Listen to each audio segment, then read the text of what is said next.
Good Thursday afternoon. How's everybody doing? We're back here for another live show here on the Opinionated Idiot YouTube channel. That is me. I am the Opinionated Idiot.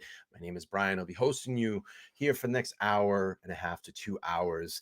It is May 18, 2023, and I welcome everybody back in for hanging out with us again. We've had a very exciting, I'd say about 24 hours here, or a very compelling 24 hours. If you got my live show yesterday during the day, I basically came on air and broke the news just as I came in at 12 noon that Bryan Kohberger has been indicted in the Idaho murders. Yeah, a little daytime content here for everybody.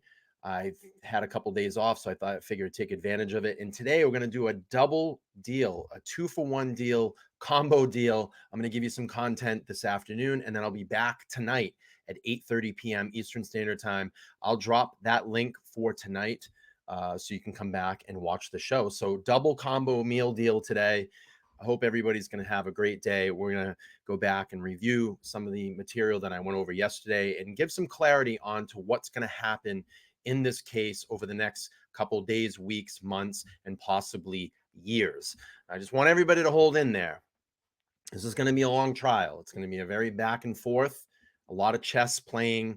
So I don't think that we're going to get any clarity or any answers here anytime soon. So you need to sit back, strap in, and buckle that seatbelt because it's going to be a little while as we go on here. So what I want to do is pull up just a little bit of a review from yesterday, and it broke at 11:32 a.m. I came on live at 12 p.m. and I think there was some 12 p.m. Eastern Standard Time, and I think there was some confusion because the night before, so yesterday was Wednesday, Tuesday night, late Tuesday night, Banfield on Twitter had broke the news that there's going to be a possible indictment for Bryan Kohberger. And, I woke up on Wednesday morning. I heard of the news. I started doing some searching and sleuthing around, but there was not any solid print in the press yet. Yes, I get that Banfield is, does press. Coffindaffer was tweeting about it early on Wednesday morning as well, but I didn't see anything like directly in print. I was waiting for that, and literally before I came on air yesterday, this article dropped, and Fox was pretty quick to get it out there. Like I said, at 11:32 a.m. EDT, but it hit me at about 12 noon p.m. And it was literally before I came on air. I had a whole different presentation set up for yesterday, and then this news broke. I literally come on air, and if you go back, and I urge you to go back and watch that stream, you can see my emotions. I couldn't process it quick enough.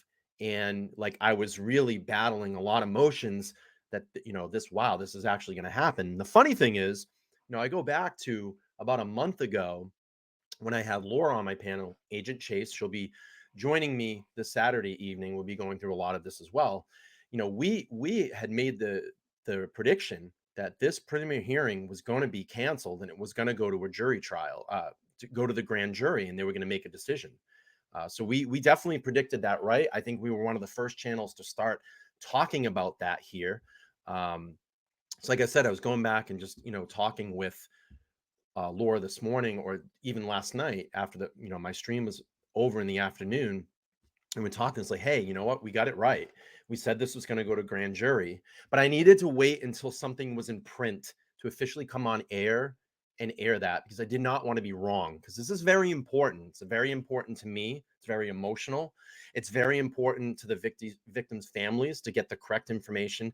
And it's very important to get this out in the press and make sure that people have good, viable information that they can understand, instead of, a lot of the crap that's been put out there about this case lately.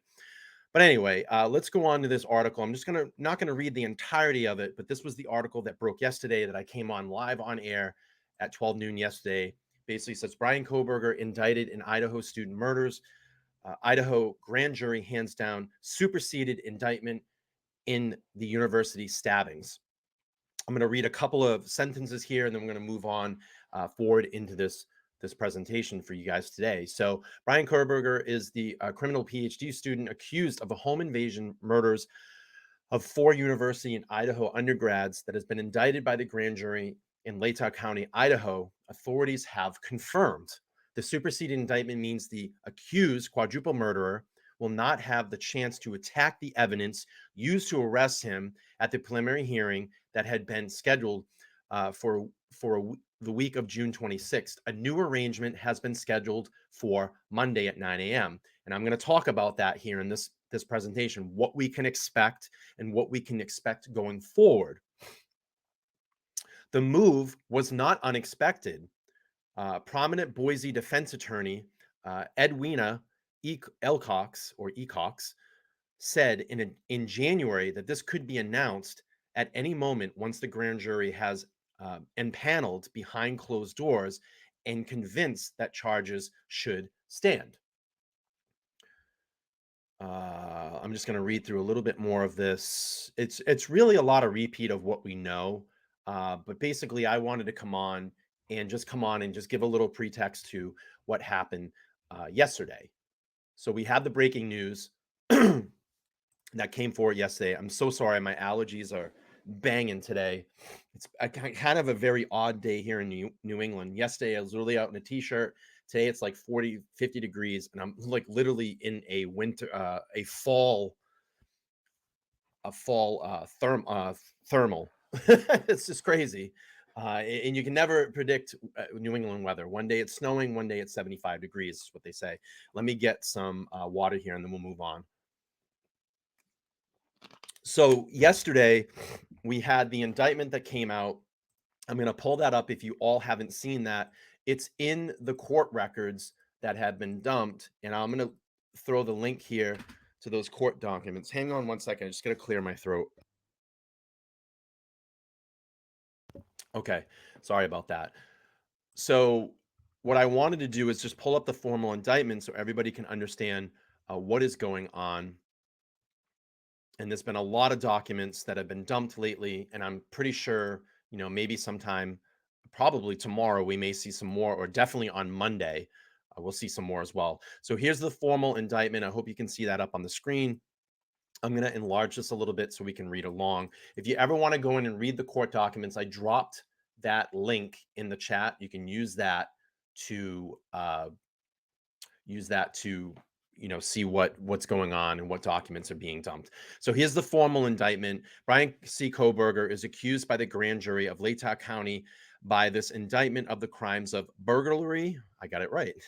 It's a tough one. It's a tongue twister sometimes. Idaho codes. I'm not going to read all the codes. And then he's got the 4 counts of murder in the first degree. The defendant, Bryan C. Kohberger, in and on November 13, 2022, in the Latah County, state of Idaho, did unlawfully enter a residence located at 1122 King Road, Moscow, with the intent to commit felony crime of murder. The defendant, Bryan C. Kohberger, on or about November 13, 2022, in Latah County, state of Idaho, did willingly, unlawfully, deliberately, and premeditate with malice, afterthought, kill and murder Madison Mogen, a human being, by stabbing Madison Mogen from what she died. It's going to go on to repeat that as well with Kaylee Gonzalez. It's going to go on to repeat that with Xana. And it's going to go on to repeat that with Ethan. All from which is contrary to the form, force, and effect of statutes in the case made and provided against peace and dignity in the state of Idaho. And you have it here. It's signed, presented in this court on the 16th day of May, 2023. Preceding grand juror, they redacted the name, but it has, you can see the signature line has been signed. So it is an official document. They're just probably protecting the name of that person in the grand jury. So there was a lot of question that went on about the burglary charge. And I'll be honest with you, I had some questions about it. And I actually was asking my chat room the other day, just some of the people in there that are a little bit more familiar with legal terms. And we were trying to figure out, why is this burglary charge? So what I did was I went on to the Ohio State statute website, And I'm sorry, I keep saying Ohio. I meant Idaho. Sorry about that. So, what burglary is defined in Idaho, and I'm going to read this for you so you all can understand this. And I hope you can see it. It's probably a little muddled here. Let me try to enlarge this a little bit more. Perfect. Wow, look at that. The page moved. That's great. Hope you all can see this. But burglary is defined in Idaho under Title 17, Chapter 14. Burglary is defined each person who enters any home, room, apartment, tenement, store, shop, warehouse, mill, barn, stable, outhouse, that would be really weird, or a building, tent, vessel, vehicle, trailer, airplane, or railroad card with the intent to commit any theft or any felony is guilty of burglary, which means essentially Bryan Kohberger was not allowed to come into that house. He was not welcomed into that house. So that's why they stick this burglary charge on there. I thought burglary was just theft, but in Idaho law, and again, it may be different in different states, it's also any felony. So that would be murder, felony. So I wanted to clarify a little bit of that for everybody because I know a lot of people were asking about that. That was really buzzing around on like Twitter yesterday, and I saw some chats and some comments. So I really wanted to just add some clarity to that. And a lot of this stuff can be figured out just with a simple Google search. Again, I am not a lawyer. I never said I'm a lawyer. I'm not an expert in criminal trial law. I am learning a lot here, probably just as much as you are as well too. So, but again, I wanted to bring some clarity to that because I know there was a lot of questionable things about that. I will let you all know this on Saturday. You're not going to want to miss the live show on Saturday. It's going to be, I'm going to be back here on the panel with Laura, and we're going to talk about the discovery for DNA evidence. I know there's been a lot of questions in the document about that as well with this formal charge, and we're going to clarify what we, as non-lawyers or experts, what we understand the interpretation of that, and hopefully that will give you some clarity to that as well. So let's move on here. So let's talk a little bit about what's going to happen on Monday. So Monday morning at 9 a.m., Bryan Kohberger will go into court. Well, he'll be formally charged. He will get the opportunity to enter his plea, and if he doesn't plead guilty, then they're going to set a trial date. Also, I do know there's a gag order hearing on Monday as well. Now, I don't know if he's going to be present for that. It may say that in the document. I can't remember, but I don't think that he's going to have to be. He may be. I'm not sure. Again, I'm not an expert. I'm just kind of going off of what I'm understanding in this. So I think there's going to be some interesting things that you're going to want to look for. Obviously, we're probably going to get some new video of Bryan Kohberger that we haven't seen since December, since he was formally charged and arrested and brought into court. And it might be even a little bit before that. But I think some interesting things that you're going to want to take a look at. You're going to want to look at and take note of, is there any physical changes going on with him? Has he gained any weight? Has he lost any weight?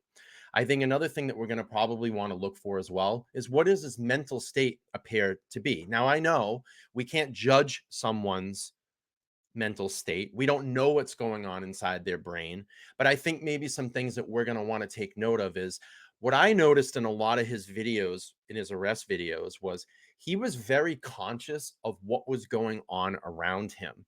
And he was very observant of all of the things that were going on around him. And one thing, and a couple other things I noticed as well too, is he was very aware where all the cameras were. He was very aware of his environment. I remember the time when he was brought in and formally arraigned, and I think it was in Pennsylvania before they shipped him back to Idaho, was when he got up and left the courtroom, he actually pushed his chair in. And I found that to be very interesting because he's just very observant of what's going on. So I think to look at some of those things and note some of those things and look at his personality, his body language, his mannerisms, stuff like that. I know that we'll all be very curious in that. So what I wanted to do here is bring up this as well. Let me just get my document up, and I'm going to share my screen with you guys here in a second. Okay, so here's some things that I wanted to look at as a component of a jury trial. So here's some components of things that we can look for going forward. And one thing that you want in a jury trial is you want a impartial jury. A jury trial typically involves a group of randomly selected individuals from the community who are expected to be unbiased and impartial in their decision making. The jurors must be free from any prejudice or bias related to the case. Another thing that is another key component is jury selection. The process of selecting a jury involves questioning potential jurors to determine if they are any bias or personal connections that may affect their ability to be impartial. This process is known as voir dire. I think I got that right. I think that was the way it was. I understood it when I read it. Let me go back to this screen. It's just a little bit easier. Oh, what did I do? Go back, go back, go back. No, no, no, no, no, no, no, no. What did I do? Theo, bear with me for a second. All right, here we go. That's a little bit easier for me to read. So then you want to look at presenting the evidence during a jury trial. Both prosecution and defense present their cases, including witnesses, documents, and other evidence to support their arguments. The presentation of evidence follows specific rules and procedures to ensure fairness. And I think some key things that we want to also take note of that I think are going to be very crucial in this case is eyewitnesses. I think eyewitnesses, we know that DM and BF were present in that house the night of the incident. I think their testimony is going to be very crucial as to what went on in that house that night. Any witnesses in around the neighborhood that might have saw or heard anything. I think obviously the digital forensic evidence of computers, cell phones, video camera data, anything like that that's digitally, I think that's going to be a very key component in this as well. Cell phone tower locations, locating, pinging, I think is going to be very big in this case as well. And of course, the mother of all evidence is DNA evidence. I know that is the one thing right now that is being very that's being talked about a lot in this case. And again, on Saturday night, we're going to get a little clarity for you guys about the DNA evidence. What is the conversation that's following all that? But I think that's going to be very key in this as well. So again, I think you need to sit back. It's going to be a long trial. It's going to be a lot of back and forth. There's going to be a lot of those aha moments. There's going to be a lot of those moments. There's going to be some really rough testimony in this case. Some really hard things to listen to, some very difficult things, some triggering things that may happen, but it's all relevant and it needs to come out, and we will get a clear picture of what happened in this case, whether Bryan Kohberger is innocent, and right now he is innocent until proven guilty, or if this was cold-blooded, premeditated murder, and we're going to find out. We're going to get this solved. So another key component to a jury trial is instructions from the jury. Before deliberation begins, the judge provides the jury with instructions regarding the law applicable to the case. These instructions help jurors understand the legal standards they must apply when reaching a verdict. I mean, let's get this, let's think about this. I'm not a legal scholar. I'm sure that a lot of the people that come into a jury or on a jury are probably not either. And that's where, a very good judge in a case can explain all that, can explain this is what you're looking at. This is what you need to look over the evidence to come to the conclusion of those charges, and allow the jury to understand what the laws are and the ways to get to that law and have that clarified for them. So deliberation is very important. After hearing all evidence that's received instructions from the judge, the jury retires to a separate room to deliberate. Deliberation involves discussion among the jurors analysis of the evidence in the application of the law to reach a verdict. And that's basically, what I was just talking about there. So a unanimous of the majority verdict is another key component here in a jury trial. In some jurisdiction, an unanimous verdict is required for a conviction or acquittal. In others, a majority verdict where a specific percentage of jurors agree is sufficient. The specific requirements vary depending on jurisdiction and the nature of the case. And we'll move along. The secrecy of deliberation. Deliberations are typically conducted in private, and jurors are expected to maintain the confidentiality of the discussion. The privacy allows jurors to freely express their opinions and engage in open debate without outside interference. That is very, very, very, very important in this case. The secrecy of what is going on behind closed doors when the jury gets to deliberate. I think that's going to be very critical in this case to not leak any information out to friends, family members, the media. And we all know how crazy it's been so far. But the judge needs to be very thorough with these jurors that if there's anything that comes out, they will be dismissed. And that's as fair as we're going to get it in this case, as fair as we're going to get it. And then we come to a decision. Once the jury reaches a verdict, they inform the judge, who then reads the verdict in open court. The decision can be guilty or not guilty in a criminal case, or liable or not liable in civil cases, depending on the nature of the trial. Now we get the jury nullification. Although not explicitly mentioned in most legal systems, jury nullification refers to the power of a juror to acquit a defendant, even if they believe the defendant is guilty. They just disagree and or underlying law to believe is unjust. However, the juror nullification is controversial and not universally accepted. And then we have finality in this. In many legal systems, the juror rendered by the jury is final and binding, subject to any subsequent legal appeals or post-trial motions. The verdict is considered the decision of the community and is intent to bring closure to a case. So I wanted to go over some just key components here, what we can look for, things to start, rolling this process along. It's going to be a while. I think this trial is going to be long, but these are some of the things that you can go back and reference as this moves along. I want to share this with you all. I had an actual lawyer reach out to me yesterday after my stream, and I asked if there would be a lawyer that would come on panel. He happily offered his services to come on and kind of tell us about all the legalities and the motions and what we can expect going into this trial. So I'm going to work with him on getting him on the panel.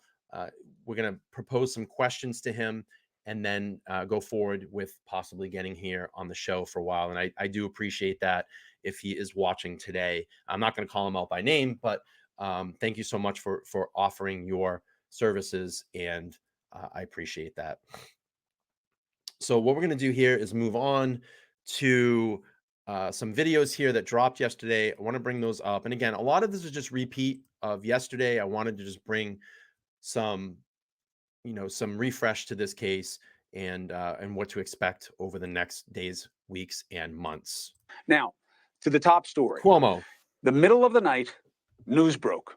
Sudden change in the case against Bryan Kohberger. There was supposed to be a preliminary hearing. It's where the prosecution comes out and lays out why they have the first hurdle of proof to charge, which is probable cause that a crime has been committed, and it is by you, the defendant, in this case, Bryan Kohberger. This is very important, not just for the criminal justice process, but for the defense. Why? Because they get a bite at the apple of understanding what's coming their way and why prosecutors think what they think. Instead, there was a grand jury convened, and the grand jury handed up an indictment against Kohberger on 4 counts of first-degree murder, so there will be no preliminary hearing. 4 counts for first-degree murder and burglary. Why? We'll discuss, but the short answer is prosecutors do this. They layer charges. You went into the house without invitation. That's trespass in a home. That's burglary. And then you killed people. So just in case they don't get him on the murder charge, they have the backup of the burglary charge. Very different charge, not as much time, but It can't carry significant time. So it's a way of safeguarding Essentially themselves, what I just said bootstrapping their beginning case. of the So the question becomes, why the change? Was this about information or evidence that compelled prosecutors to do it this way? Or is it just a tactic? The indictment means the grand jury determined there was enough evidence to convict him, probable cause. So is there new evidence, or is this just a way of getting it done without a preliminary hearing? And why would prosecutors want to do that? Let's bring in the better legal minds to discuss. Former FBI agent Jennifer Coffindaffer, high-profile defense attorney Mark Garagos, Florida State Attorney Dave Arenberg. It's good to have the dream team here. Coffindaffer, in making cases, what do you sniff out here? Is this about something new, or do you think this is about what prosecutors just wanted to do, and if so, why? This is a great strategic win for the prosecution. They made the right choice here. I think this grand jury was convened some time ago, and they've been looking over the evidence, and it just so happens this is the date it came up. But this is something that blindsided the defense, certainly, just as it blindsided some people in our audience and us possibly. I think a lot of what this is that the prosecution was getting sick of the back and forth games. I mean, if you go back and actually read the documents, in the document dump, there was a lot of back and forth. And again, I've always said this all along: in any type of trial or any type of case, it's going to be a chess match. It's not checkers. And I think basically the prosecution saying, here's what we have, here's our evidence, we've given everything to you, let's get this going, let's stop playing these games, let's just get this to trial. And I think that's why they just pushed this, gave the evidence to the grand jury, they looked it over, and they had enough to indict. It just stops all the games, because we could have had this all been dragged out for weeks and weeks and weeks. The preliminary hearing could have been moved. It's just like, here it is, all our cards on the table now, let's go and get this done. So that's really what that is, to stop a lot of the back and forth. We always thought they should go to grand jury, and they did. Mark Garagos, I hop to you as being on the defense side of the ball. Why do you like when there's a preliminary hearing, and what do you think of this change?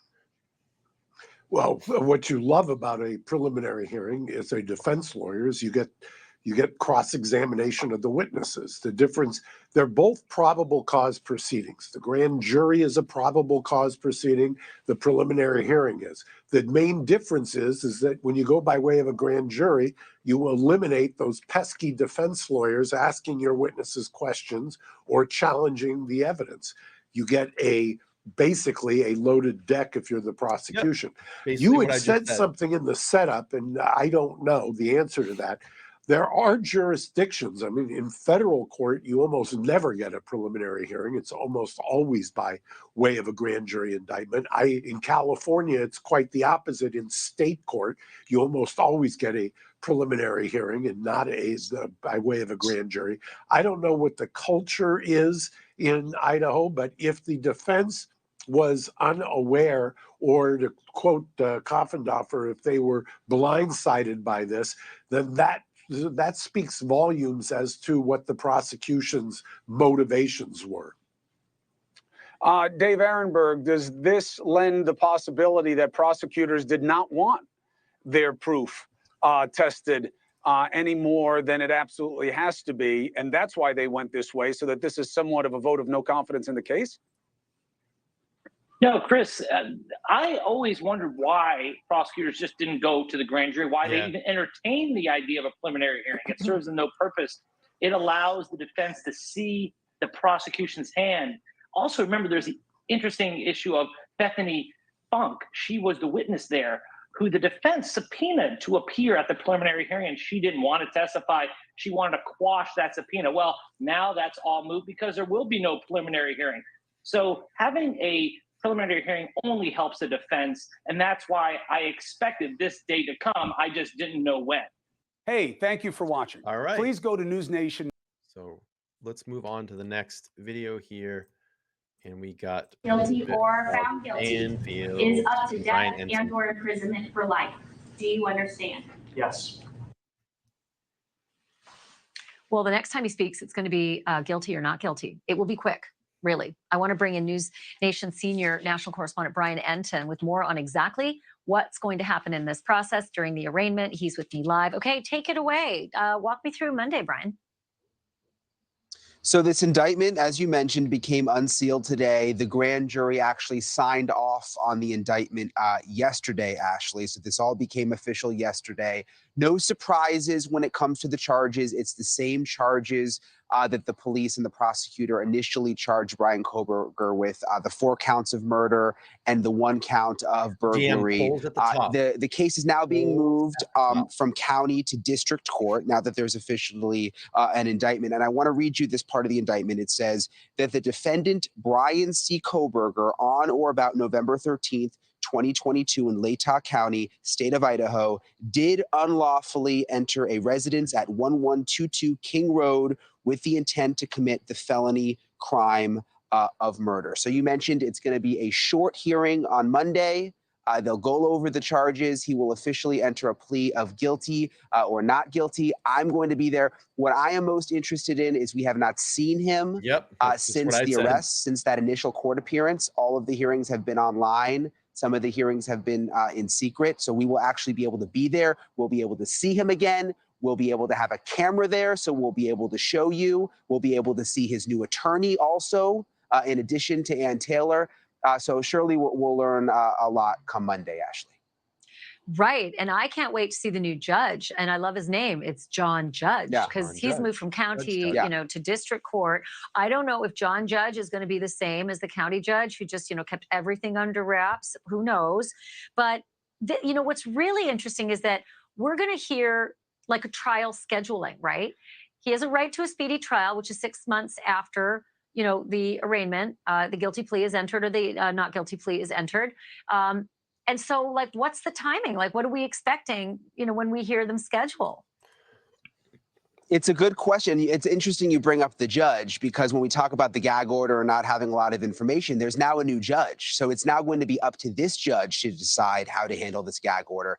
Gag order is still in effect, though. So we still don't have a lot of information. You mentioned it at the top of your show. One of the reasons that those of us who are invested in the case were interested in this preliminary hearing is because there was going to be new information, and we were going to be able to be there, and it was going to be open to the public, and there was going to be witnesses, and there was going to be new nuggets. None of that is going to happen now, and the gag order still stands right now. So yes, there's this back and forth happening. We get little bits of info when the defense is asking the prosecution for discovery, and there's been a lot of filings with that. But in terms of the time frame, we really don't know at this point.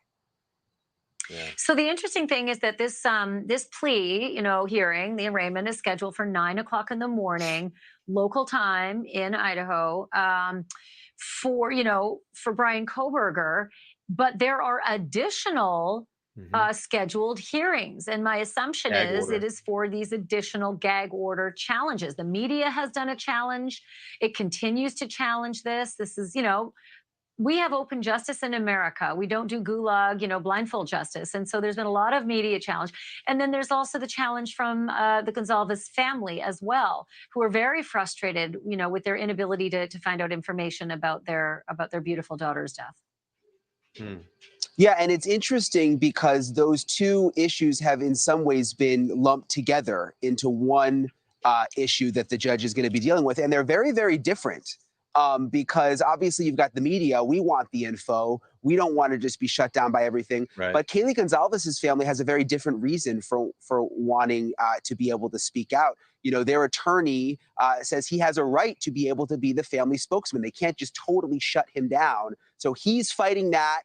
And then the media is also fighting that at least we get some kind of information, because the gag order is just so strict. It has been really difficult because, people complain about misinformation, but when you can't check with a simple clerk of the court just about status, it makes covering, a process of public justice very, very difficult. And I feel it's unfair. I understand their reasons, but sometimes it goes too far. And that's what the media position has been. Bryan Enton, as always, excellent reporting. Thank you so much. All right. So we got a little bit of the Banfield. And what I'm going to do now is I always like her. I always like what she has to say about cases and legal documents. I'm going to play Emily D. Baker's breaking live stream yesterday. But before I do that, there's 161 people. Let's get that upvote button going. We're only at 50 likes. Try to get this up to 100 likes before the end of the stream. So if you haven't done that, it's free to do it. Just go down and smash that little upvote button, smash that like button. And that's going to really help out the stream. It takes like 2 seconds to do that. All right, let's play through Emily D. Baker. If you haven't seen her, in which everybody, I'm pretty sure in this chat room knows of her, I really love her legal analysis. Obviously know that she's a very credible attorney. Let's play through this here. See what I'm she's going got to to be say. monitoring the court website to see if they release this indictment at all. Let's talk about what happened. This morning, the news broke that Bryan Kohberger was going to be indicted. It's been confirmed that he has been indicted. The grand jury could have indicted him yesterday afternoon. It could have happened first thing this morning, which is unlikely. But what does that mean? Bryan Kohberger has been indicted. It means that a grand jury was convened to review the evidence in this case to determine whether or not there was probable cause that he is the person that committed these murders. This is not like a jury trial or like a preliminary hearing. A grand jury is put forward by the prosecution only. The defense is not there. They do not take part in it. They will present the grand jury with evidence. That can be through law enforcement testimony, that can be through documents, videos, lab tests. It can be, though it isn't always, through independent witnesses. So an eyewitness or someone who was there, a civilian witness, if you will, not law enforcement. That can happen. And that was a lot of speculation that we were talking in the backroom chatter yesterday, is that did we think that either Bethany Funk or Dylan Mortensen was there to, talk in front of the grand jury? I mean, we won't know, but it is a possibility that they were there. Like I said, nothing's set in stone, but knowing that they were the two really key witnesses in this case, it would be to see them go there. We don't know. I'm pretty sure they probably did And it in some doesn't always. shape or form. The results of the grand jury are either an indictment or not an indictment. And if there is an indictment, it means the case goes forward to trial. So in a criminal proceeding, after someone's been arrested, there are kind of two paths to move forward on a probable cause determination. This is not probable cause for an arrest. This is not probable cause for a search warrant. This is cause to hold someone over to trial. So and that's the thing that people have to understand here, that the grand jury feels that there is enough evidence, again, to hold Bryan Kohberger accused of these 4 murders, accused of burglary. So it's presenting all of the evidence in the facts that this is the person that had done this crime. Now, going forward, it is going to be on the prosecution to enforce that evidence, to prove to a jury that he is the person that did this. And on the flip side, it's the job of the defense to poke holes in that and say, no, you have the wrong person. I think that's a lot of things that people don't understand, is that the totality of evidence here is brought forth and said, this is the person that committed this. Now, sorting through that is going to have to be done, obviously, in the courtroom and trial. And then we can base our opinions or determinations off what is presented. So again, it's going to be a very complex case. I don't think it's going to be easy for the prosecution or the defense. As we know, there's 51 terabytes of data that needs to be sorted through. And I pulled up how much 1 terabyte, I think it said, can hold like 6 million documents. That's insane. So there is a lot of evidence to go through. I think that's why they brought on more, more prosecution attorneys, more defense attorneys to literally go through all of this evidence and sort through it. So let's keep playing through here. The person that we have in custody, or the person that we're holding to trial, most or more likely than not, the person who did the thing. It is I just want to pull this up real quick. So Patrick's saying, I'm just glad that someone with some sanity is talking about this case. There's too many conspiracy channels and misinformation people. Patrick, I really appreciate that, because I'm going to be honest with you. Here if this is the first time you're catching my channel or catching this live, if you're new here and you're subscribed here, you know, the format of this channel and what I want to do here. Listen, I'm not a legal scholar. I'm not trained in the law. Uh, I love true crime. It fascinates me. I love the mystery of it. I love the detective work of it. I love to try to figure out different angles and theories. But we do that here based on case evidence. We use the legal documents that are used in specific cases to make our determination. You know, luckily we have access to those documents. They're being dumped, they're being dropped. So we can sort through those, line up the dates, line up the information, line up the laws, and make determinations and try to connect all those dots. I don't do conspiracy theories here. I don't put out false information, because the way that I look at it is that putting that out there, and believe me, you don't think that any of the families are watching this content. You don't think that any of the law enforcement people or FBI agents haven't watched any of this content. Of course they have. But consciously, for me to put something out there into the ether like that would just be wrong. I wouldn't be able to sit like that at night. I can't. Now, we've talked about, could it be a possibility? But we're not going to say here, oh, it's definitely this, it's definitely that. You know, we say things like, it could be a possibility this may have happened that evening, but we're not sure. So that's kind of how we, and I say we because I say my community, and I have a lot of people here that join on the panel either in backroom chatter or come live. That's how I handle my channel. I want to be credible. I care about my reputation. I care about the victims' families. I care about the victims. So, you know, to be an advocate for that and just get good quality information out there. And again, I'm not a legal scholar. I'm not a former law enforcement or anything like that. But I try to understand and absorb it and present it in a way that is kind of like water cooler talk, so people can understand and just get that. And whether you like me and you want to stay here, that's fine. If you don't like what I have to say, you can move on. There's plenty of other channels and you can align yourself with that. But thank you for saying that. I really appreciate that. And I know that I talk a lot about that in my streams, but I just want to make clarity for new subscribers to come in. And believe me, the channel's growing. I see a lot of first-time faces, and I haven't done a lot of afternoon streams. So I believe that, you know, a lot of the people that come to this are new, you know, just seeing me maybe live for the first time. But I just wanted to get that. So, and then Patrick has a follow-up question. So same here, but there's common sense involved with the use of evidence. I appreciate that. I'm going to have a heart attack and argue with people. I agree with the families as well. Absolutely. Absolutely. And, you know, listen, I am not right all the time. Believe me, I am not right.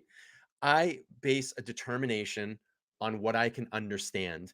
And believe me, I go to people and say, hey, am I right here? Or can you clarify this for me? That might be a little bit more in tune with law. So, you know, I'm not perfect. I make mistakes as well, but I try to give the best relevant information out there. So I appreciate your comments. Thank you so much. Let's keep moving on with Emily D. Baker. Baseline determination by a court or a grand jury that we can move forward to trial.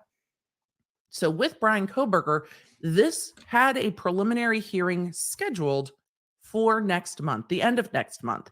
I was actually really curious about what was going on and looking forward to a week-long preliminary hearing to see the evidence that the state was presenting. At that preliminary hearing, we would have seen the state present evidence, we would have seen the defense cross-examine the witnesses, and we would have seen any potential defense. It's unlikely, but it can happen that the defense presents evidence of their See you own later, Johnny. at a We'll preliminary talk to you hearing, later. and then the judge Thank you makes for a modding. determination whether there is cause to hold the person over. It is unusual for a preliminary hearing not to be held to cause. Be right back. So that's what we were expecting. And then after a preliminary hearing, there would be an arraignment on the complaint. And then you would set it on track to trial. In Idaho and most jurisdictions, there is a time period from arrest to preliminary hearing. And then after that preliminary hearing, there is a time period to trial. In Idaho, he waived the time from arrest to preliminary hearing, and that's why it was set until June. Now we start a new time period from a probable cause determination to trial. So that's what we were expecting. It would have been streamed in some way. The public would have had access to that prelim. We would have seen what the police are presenting. We would have had more information than just that probable cause affidavit for the search warrants. But they bypassed that and went to a grand jury. Grand juries are convened without the public being able to be present at those hearings, without the defense attorneys or the defendant being present at those hearings. And law enforcement is generally the bulk of the witnesses there, and then documentary evidence. Sometimes civilian witnesses, but not always. We won't know what was presented at the preliminary hearing, probably ever. Those are secret proceedings. There are rules governing preliminary hearings, and they are obligated to present exculpatory evidence. Angie, So thanks if for there hanging out were, and today. this If you is haven't subscribed, this is just an please, example. This isn't I'd about appreciate this it. case. If they Smash that were like button. presenting a DNA evidence, and there were two types of DNA or two DNAs that came back to two different people, they would need to present both of those. They can't just pick and choose the strongest evidence because the defense is not involved. So they have to present both. They have to present any exculpatory evidence. But grand juries come back with a very high indictment rate. It is very unusual that a grand jury doesn't indict. And if a grand jury has a lot of questions, the grand jury can often ask those questions and then reconvene and have those things presented before an indictment. So with that, we now have an indictment for Bryan Kohberger. On Monday, he will be arraigned on this indictment, and the clock has started for his speedy trial rights. In Idaho, the speedy trial is 6 months. Yeah, she's great. So from now, there is 6 months for the prosecution to bring him to trial. The reason I like people like Emily and Peter, it's not bullshit. They're gonna give you the law. They're gonna read you the law. And like I said, I like to stick to the law. I like to stick this for at night when I get off streaming that I can go to bed with a good conscience. I can't lay things out there that are just not true. And I wouldn't feel good about it. So that's why I refer to these types of channels and do these types of streams and do reaction videos with their content. It would be great to have them come on my channel someday. I would love that opportunity. But, in the interim, we can go through this and do these kind of watch parties together and get good relevant information and learn from this. Unless his defense waives time for a speedy trial. Thank you so much. So it's interesting because this indictment comes just a month before the preliminary hearing. I wonder if this indictment sidesteps some of the discovery issues we've seen, or if the indictment is because they really don't want to give the defense a heads up, or if they wanted to have a witness, and it might be the case that they wanted civilian witnesses to testify in front of a grand jury before they have them testify at trial. If there are civilian witnesses that testified at a grand jury, the defense should get those transcripts before trial. So I'm going to start grabbing questions, and I will make sure that we get to those when we get to Q&A. I want to make sure I try to give you a rundown of what's going on in case anybody needs a fast rundown of this case so that we get it. So I think the best thing that you could do for me, and I ask everybody out there, if you'd like to see these guests on my panel, go over to Peter's videos, go over to Emily's videos and say, hey, go support Opinionated Idiot. He would love to have you over there. Comment on their videos, tag my name. That's the best thing to do.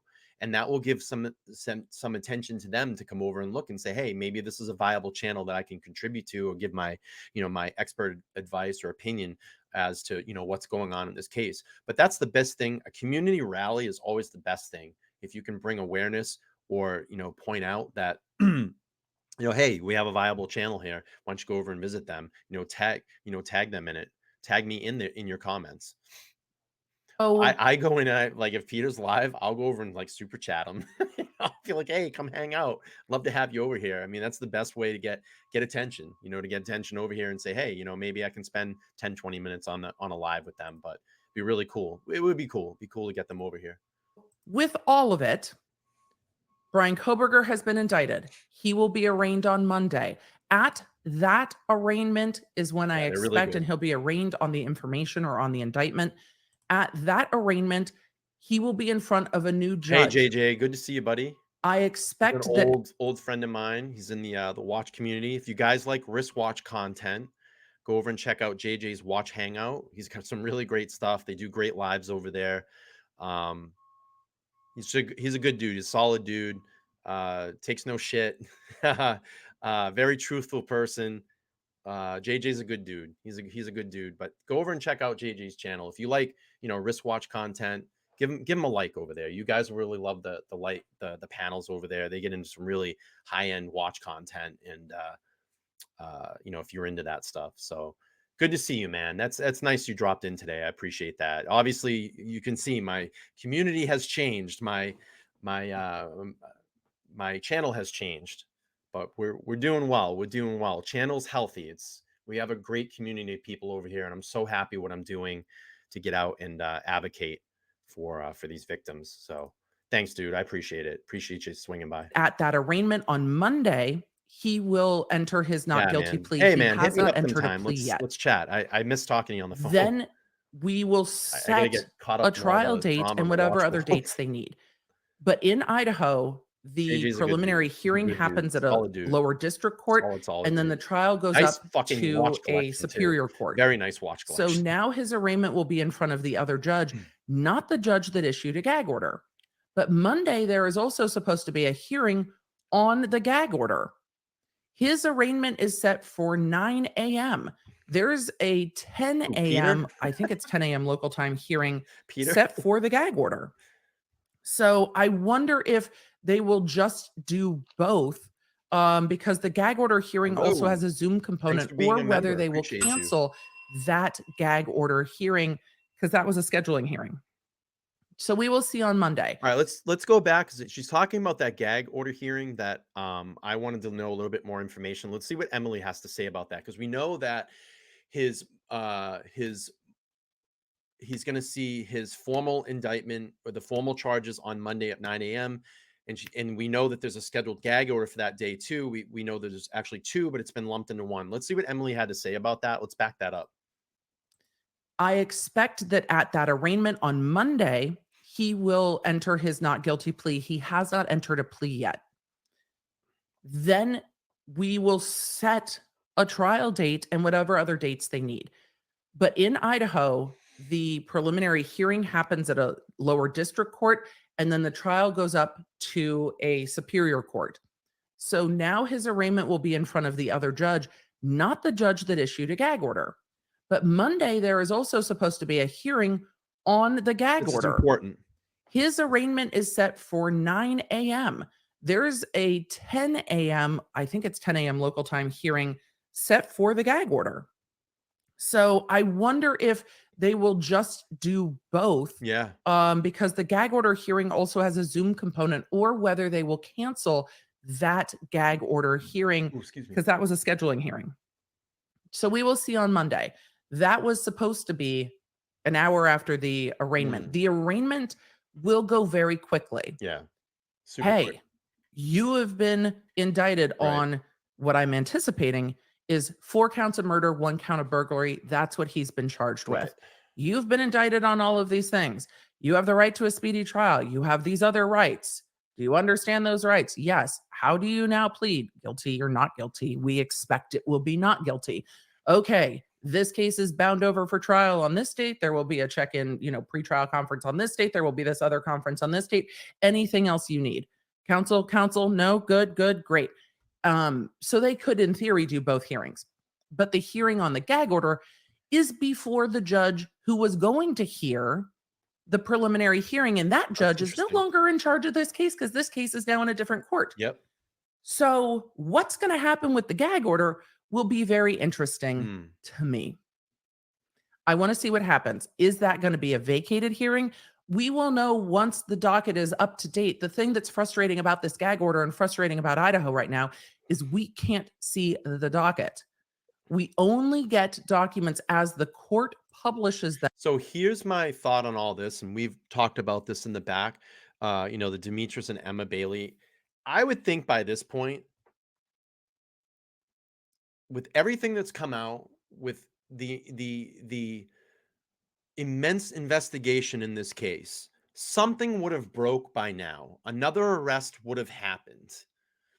So I can't believe that they would be connected in any way. Now, it may come out, and I'm just saying this, that we hear that they've been at that house before, but they can't solidly connect that they were involved in any of these murders. Now, I know that's been a big thing that's been thrown out there lately. Again, I think, and we know, and we've actually watched video, some of my backroom, my team of idiots, we've watched video, and in some of the body cam footage, we've seen a person, or pretty much probably her, Emma Bailey, coming out of the house. I believe that was in the August.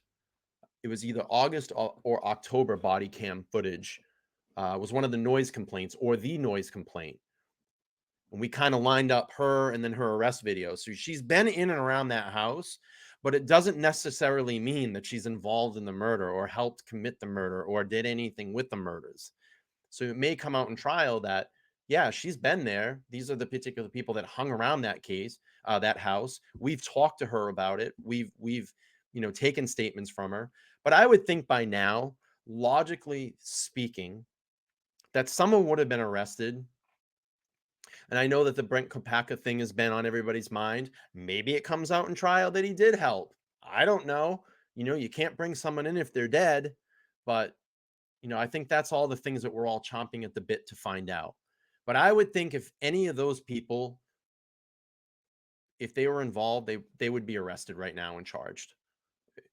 So that's kind of my theory on that. I'm not saying that Brent Kopaka is involved in this. I don't know. And I know that's been a big mystery as well, but maybe that comes out in trial. Hey, you know what? He was a co-defendant in this. We can't bring him in anymore. He's dead.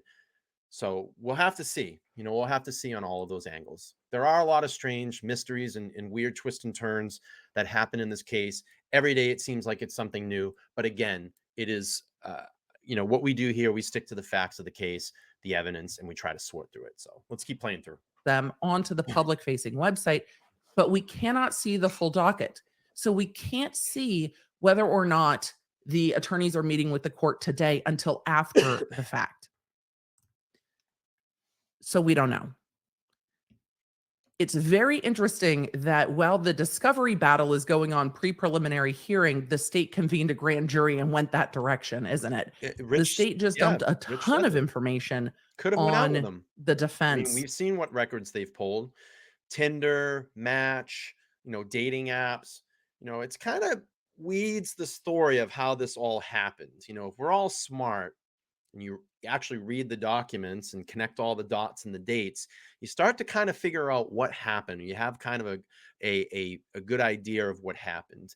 I think a lot of times, and I'm going to kind of do maybe a goofy thing here. I think a lot of times is what happens is this is what happens. People go to this website, and I always jokingly kind of joke around about this, and they go like this. They go, let's look. Oh, let's look. Apple, Amazon, ADT. He must have been working at Apple. He's probably using an AT&T phone. Oh my God, all this banking information. Oh, they were passing money everywhere. Oh, there's knives. Oh, there's Dropbox. Oh my God, he was buying stuff on eBay. I think you understand my point here.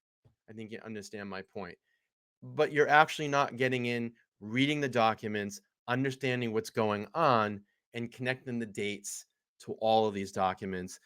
I think that's where a lot of these people get these conspiracy theories and make up these things. And it's not productive. It's not productive. So we'll keep playing through with Emily here. And is now wanting to argue over the familial or genealogical DNA. I wonder if they use that, though, at preliminary hearing. I'm imagining that they didn't. Here's my speculation. I want to make clear it's speculation. And for those of you that are new, Like her some second. of you probably are. Hi. I'm Emily. I was a prosecutor. What I I've been did. a lawyer for 17 years. My lawyer speculation is still just lawyer speculation because we're not there. My lawyer speculation is that they have back his DNA, and so they're not using it. However, they did use it in their probable cause declaration to get search warrants, and the defense has a right to challenge those search warrants because we've talked about 100%. fruit of the poisonous tree, right? The Gotta be FOPT very, very evidence. careful what When you is the say. last time we talked FOPT? I think Chrisley? there's gonna be some channels out there that you're gonna see that disappear. Once this trial comes out, once it comes to finality, I think there's gonna be a lot of people that have egg on their face. I may have egg on my face. I don't know. But one thing I do know is that we've stuck to the case and to the case files here. So Patrick says Bryan knew Brent was dead. His father and Bryan told law enforcement that's why they left to go home. Bryan wouldn't have asked if anyone was arrested if it were Brent because he knew he was dead. Okay, fair enough theory. I mean, you can give your opinions, of course. I just don't see it right now. And we I need a little talked bit a more. lot about fruit of the poisonous tree evidence and search warrants with regard to Duggar. Those are the last two cases we've really talked about this. So with the fruit of the poisonous tree, you are allowed to attack the search warrant and say, look, if the evidence that the search warrant is based off of is bad, false, fabricated in the worst case Good point by Chris. scenario, things like Chris says, if they would have been in the area that night, Emma, Demetrius, and Brent's phone would have pinged the Moscow Tower. Very, very good point. Extremely, extremely good point. Yeah, that's good, man. That's what we do. We want healthy opinions here. Absolutely. I'm not going to shame you on that, bro. Just put out there what you think and, we'll read it and sort through it. So Brent says, Brent was a vet and you should show him a little respect and not implicate him in such a vicious crime. I did not implicate him. I did not say that. If you go back and actually rewind the video, I said, we don't know. We don't know. And I give respect to all of the vets here that come in and join us. I have a huge military presence in my family. I had 8 great uncles that all went into World War II at the same time and all came back alive. So my uncles, they went over and kicked a lot of Nazi ass. So I respect vets, and I have 2 cousins that are very high up in the military. One of my cousins is very, very high up in the Navy. And yeah, we respect vets. I didn't say that. I didn't implicate him. I was sorting the evidence. I was sorting some conspiracy theories that have been out there. So I just want to bring clarity to that as well, too. So yeah, I do respect vets. I never said anything bad about Brent. Believe it or not, haven't even talked about him on my channel. I was sorting conversations that people are implicating that he is implicated in this crime. So let's keep playing on here. Like that, then any evidence that was gotten from the search warrant and any evidence gotten from that can be kept out. So if you can attack the search warrant and the search warrant got you to a computer and then the computer got you to this other thing, you can go down that chain and get rid of all of it if the search warrant is bad. So the defense has the right fair to thought see here. Let me just pull this up. It says phones may have pinged if they had them with them. Not everyone is ignorant to carry them with them to a crime. Let me ask you, what's the percentage that you would ever leave your house without your phone nowadays? It's pretty rare. So I think it's just a conscious thing that we take our phones with us all the time. all And the a lot of evidence people that's that connected. don't understand the way that a lot of that works. They don't think about it pinging off cell phone towers. Look at Murdoch.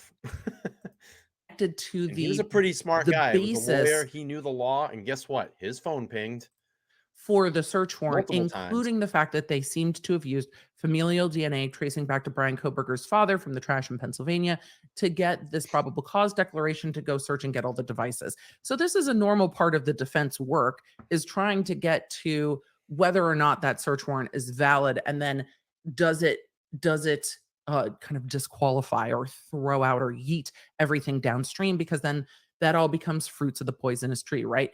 The police can't, and you don't want to incentivize them to lie to get the thing. But it's like, oh, well, yeah, we lied to get the computer. But once we got the computer, take the computer. The computer led us to all this other evidence. You have to take it all. These are the checks and balances to stave off, ideally, overreach, right? So that's why there's this fight over certain types of DNA with relation to fruit of the poisonous tree evidence. So as we get into this, I'm going to answer a bunch of questions. I'm going to keep an eye on what is being released. We will probably see the indictment be released at some point today, tomorrow, Friday, before the hearing on Monday. But when we look at the indictment, I'm just going to pull up the criminal complaint here because it's not going to be tremendously different than this. And if it is, that'll be a very big surprise. Emily, share your screen. I just started talking.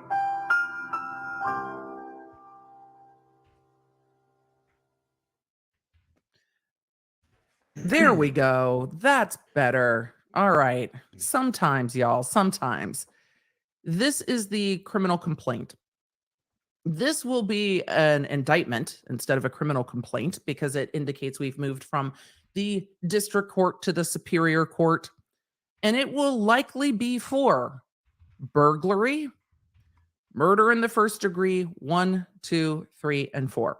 So I expect that we will see a 5-count indictment. The indictment will follow in this order, and it will read almost exactly the same as this complaint. That Bryan Kohberger has been indicted for a burglary and then for the murders of the 4 victims in this case. And that is all. That is what I expect to see on the indictment. I don't expect any additional charges. I don't expect that they lost any charges where the grand jury is like, yeah, we're going to indict on 3 of these, but not the other 2. I don't expect anything like that. I think we would already be hearing rumblings of that because it seems that even though there is a pretty strong gag order in this case, that there were rumblings starting yesterday that this indictment was coming down. So even though there is a gag order, we're still seeing that there are sources letting people know. Who those sources are, I don't know. The media has not disclosed and will not disclose who those sources are. But we're already seeing that people in the media have kind of a heads up to these things happening. So with all of that, I'm going to keep an eye on Twitter. I'm going to keep an eye on the rest of it. And I'm going to answer your questions. The questions I've seen kind of coming through the chat most are, why would they do this? Well, there's a lot of reasons. These could be strategic reasons. These could be reasons that they don't want the public to know because the preliminary hearing would be public. The there's the updated orders. The preliminary hearing would be public. 1, 2, 3, 4. Okay, we've got 5 new order. 1, 2, 3, 4, 5, 6 new orders. Getting to 100 likes. All right, we've got new documents, y'all. Let's just go through them now. It's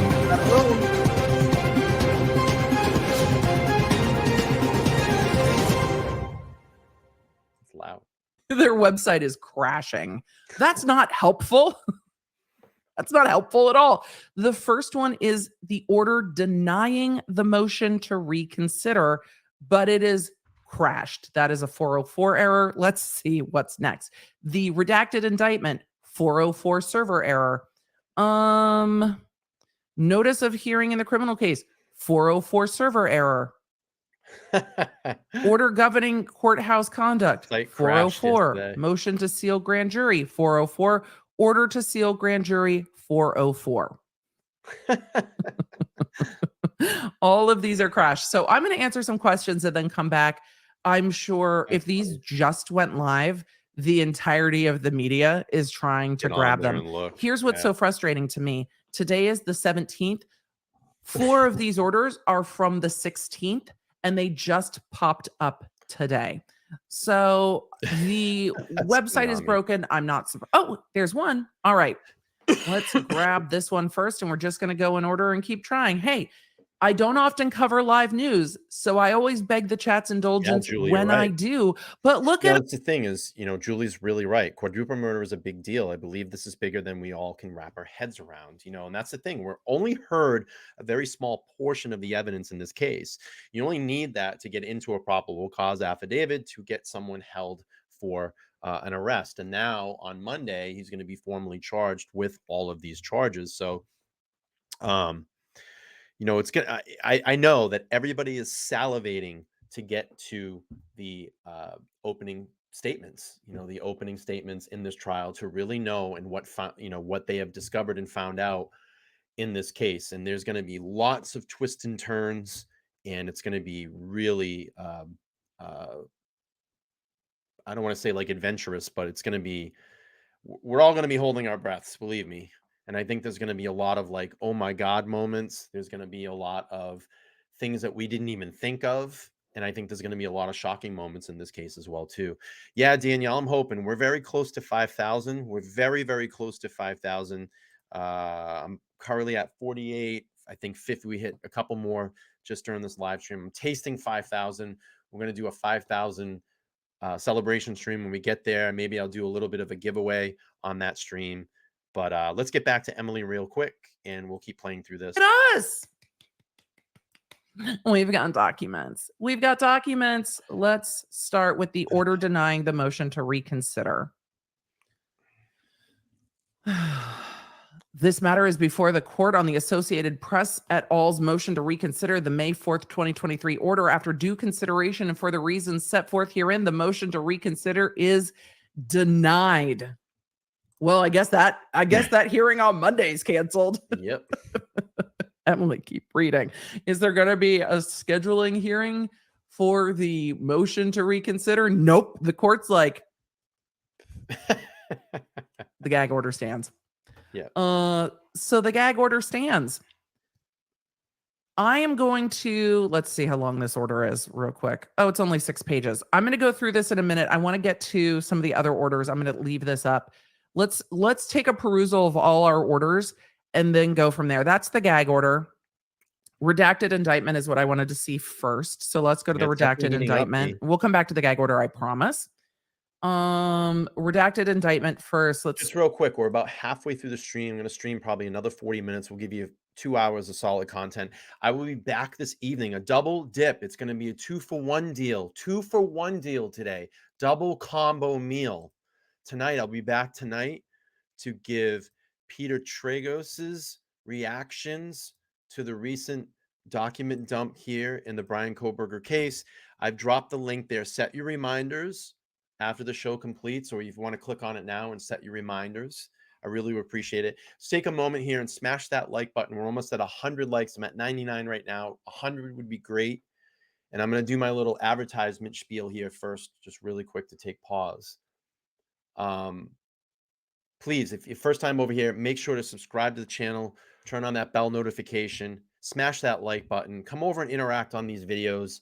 We give good, solid, honest content here. We stick to the facts, we stick to the evidence, and we push forward and try to sort through all this and figure out what happened in these cases. I not only cover Idaho, I cover a lot of other cases as well. We've done Boston bombing marathon, Boston marathon bombers. We just did an Epstein case study the other night.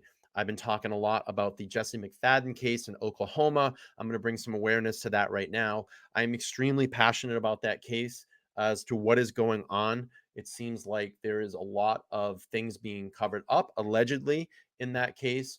I've offered my platform to any of the families if they need a platform to come on and speak about the horrors that those families found inside that home is unspeakable. This is not a surface layer crime in Oklahoma. It's not a surface layer crime. There is more people involved in this. It's a bigger scale operation, in my opinion. There were multiple computers found in that house, restraints, webcam equipment. I'm sure that this terrible abuse that went on inside that house probably was streamed across the internet. The people that viewed that content need to be caught. They can search IP addresses. They can find those people and track them down. The FBI clearly needs to get involved with that case.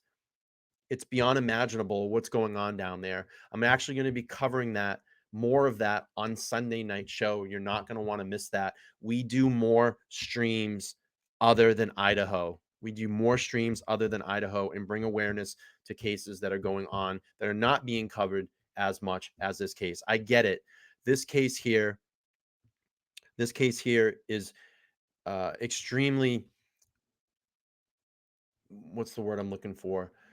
It's brought, it's brought in a lot of people, and and I hate to say this, it's a sexy crime in the media, but a lot of people are following this. But there's other crimes out there. There's other cases that need attention. So please come back and join me on those lives.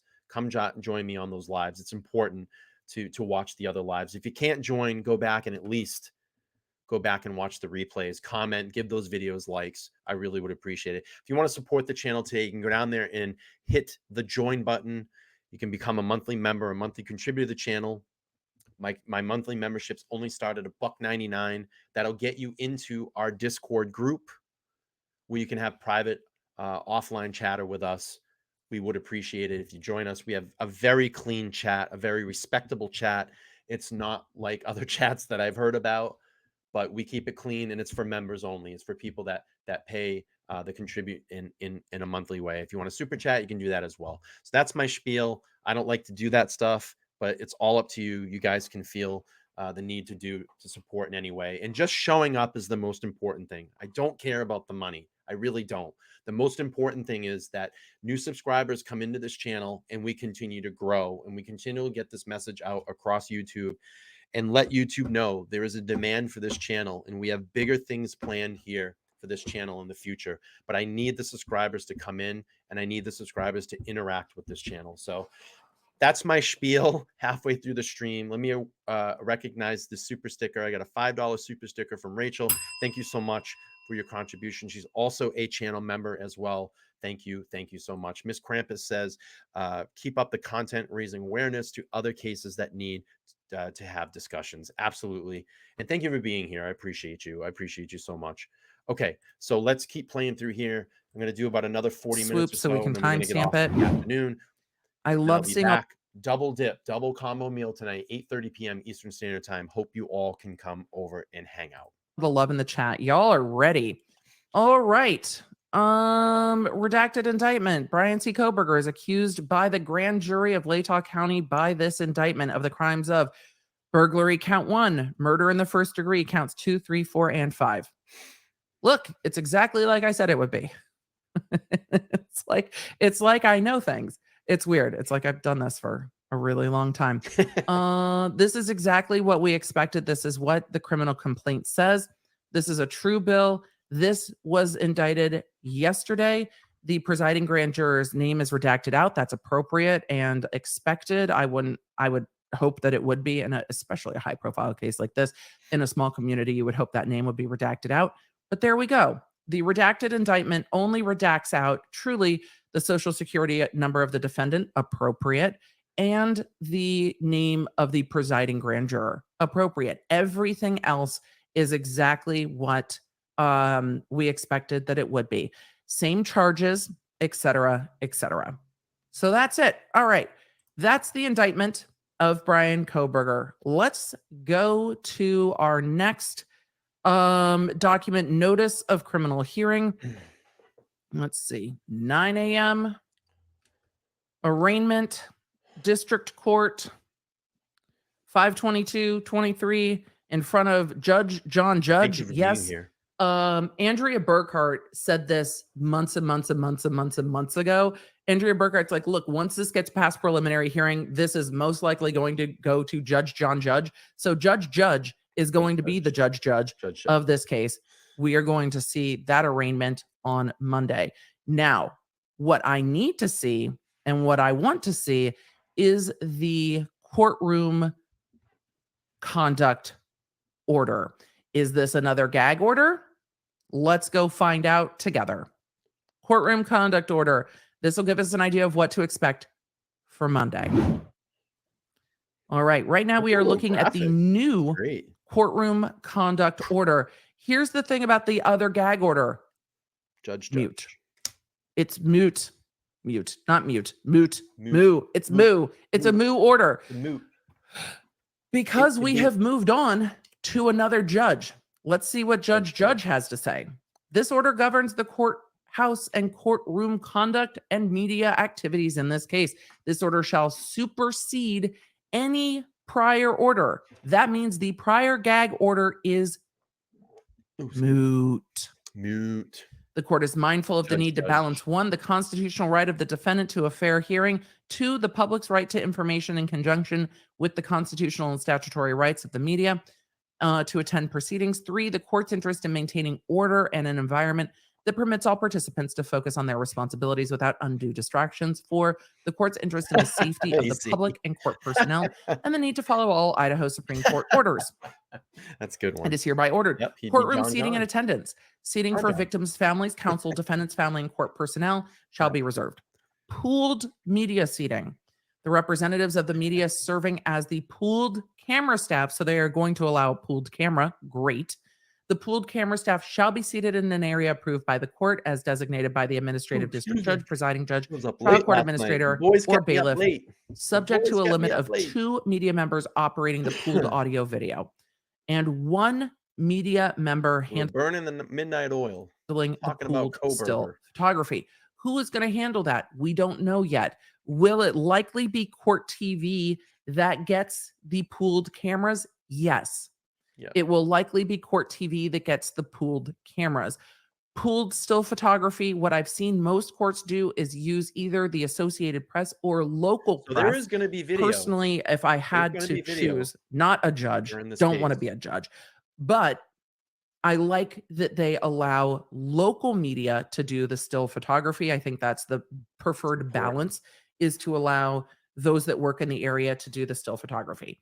So what does this mean? There will be pooled video and audio Yep. at this point.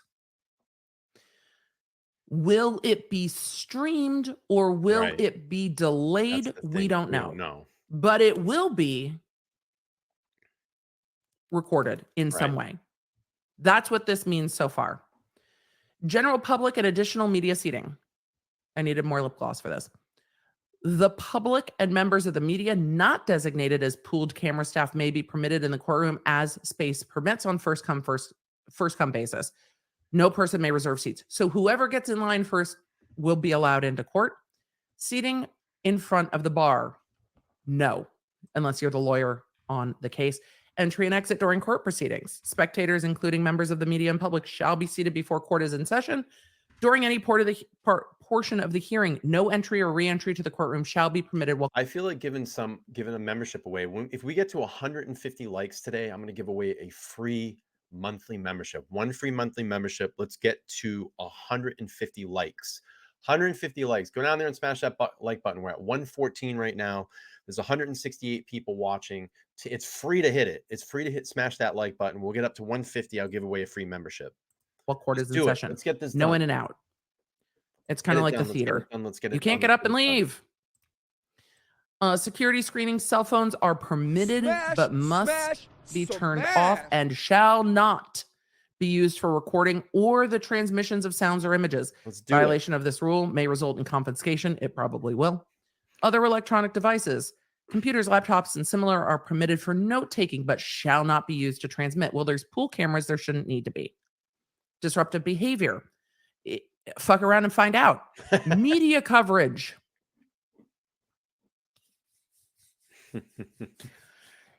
If the court allows cameras, damn it. I was so optimistic. This is now an if. If the court allows cameras in the courtroom and orders that the media coverage be pooled, well, it seems that they've already ordered that ahead in the order. I'm going with the court has said pooled cameras are allowed because that's what the 170 prior order people. says. So that's what I'm going with. 170 people. Let's smash that like button. If we get to 150 today before the stream ends, I'm going to give someone a free membership. A free membership. A free member. It's free. If it's free, it's for me. No food security screening. We did that. Media coverage to be pooled, then all media shall have You're a access to member. and share the video, audio, and You're already a still member. photographs received from the permitted cameras. Members of the media shall designate and agree on the operator of each camera permitted pursuant ICAR 45, courtroom media requirements. Allowed media representatives and their equipment will be located in the area designated. We know that portion of the proceedings, which may be televised. Photography, video, and audio is not permitted during a recess in the court proceedings. Recess means anytime the judge is not at the bench and is not on the record. No electronic devices shall record the audio video of any bench conferences or sidebars between the court and counsel. No live broadcasting, transmitting, or streaming from the courtroom is allowed. So this will be on delay. What they have done in Idaho in the past in this case is they have recorded the proceeding. And then after the proceeding is recorded, they have released the video after court is done for the day. Yeah. So it will not be contemporaneous to the court happening. It will be on delay. Right. It won't be That's live. what this order indicates. Essentially what Emily's saying, it won't be live. They'll videotape it. It won't be live. But the minute court adjourns for the day, they'll send out the video. That's probably what's going to happen. Restrictions on videos and photos. No video or still photography shall be taken of any papers, documents, or notes which may be located on counsel table. They need to expand that to computers as well, because that is a problem in court. You can't photograph or report on what's on counsel's computers and things like that. Hello, my Japanese No video or friend. still photography shall be taken of Good the to see victim's you. families or defendant's family without their express permission. Interviews, reporting, and vehicle parking. News conferences, interviews, or reporting is prohibited inside the courtroom or courthouse. Right back. News conferences, interviews, and reporting in the courthouse parking lot or on courthouse grounds is allowed as set forth on their access map. Any news conferences, interviews, or reporting from the courthouse grounds shall be done in a manner not to impede foot traffic. Media inquiries, security, disruptive behavior, signed by Judge John Judge, JJJ, yesterday. And then they included the media map as to where they may and may not have media. Media parking, no large trucks, media staging cameras, no media, no media, no media, reserved employee media parking and satellite trucks. So they've got their whole map of like, this is what you're allowed to do. And that is it. So it seems that for now, Idaho will still be on a delay. That's just the way it's going to be. It's going to be on the delay. There will be video. It will just be delayed. So I'm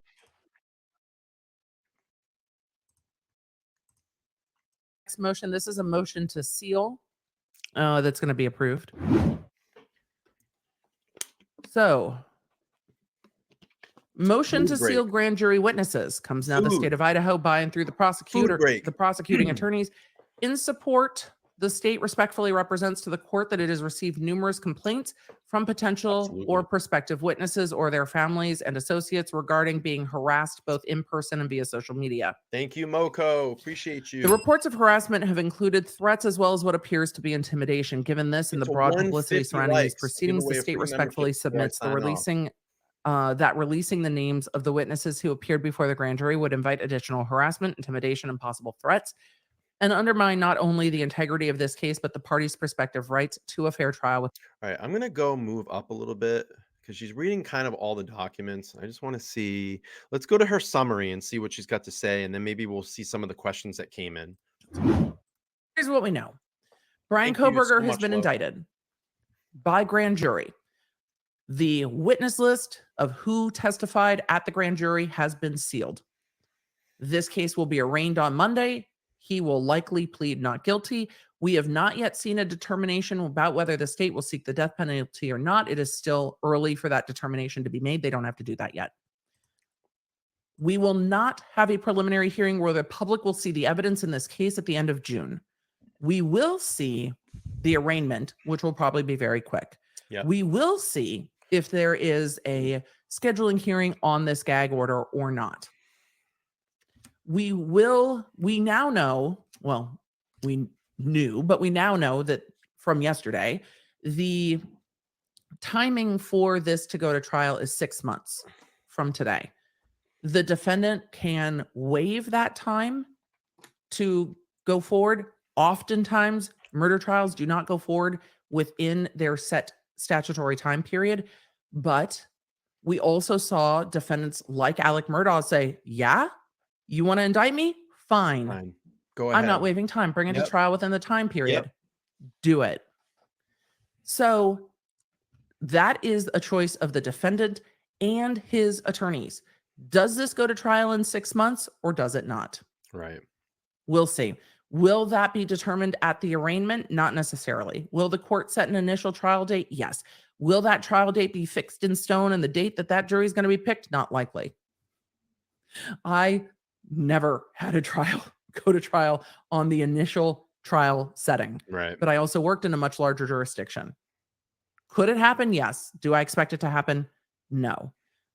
Am I slightly bummed we won't see this preliminary hearing because I wanted to see the evidence? Yep. Yep. Sure am. Am I real interested to see what happens with this gag order? Also, yep. Yep. Also, yep. So we'll see. Could this trial happen before the end of the year? Virginia asked in the chat. Maybe. It's possible, but it's close. Yeah. I don't know if we'll see this trial Maybe in next year. 2023. It's possible. I would say it's an outside I possibility. would say January. Right? January I'm going to March. answer questions and I'm going to go see what else is going on around the interwebs because I've been here and I have not had time to go see if there's any other news about this. Probably not. I think we covered all the documents really well. And that's good. Here, hold on. Yes. So, all right. Let us. Sorry, I needed to answer these. Let's go to the Q&A. Do a couple of Q&As and then I'm going to screen now. A couple of rolling.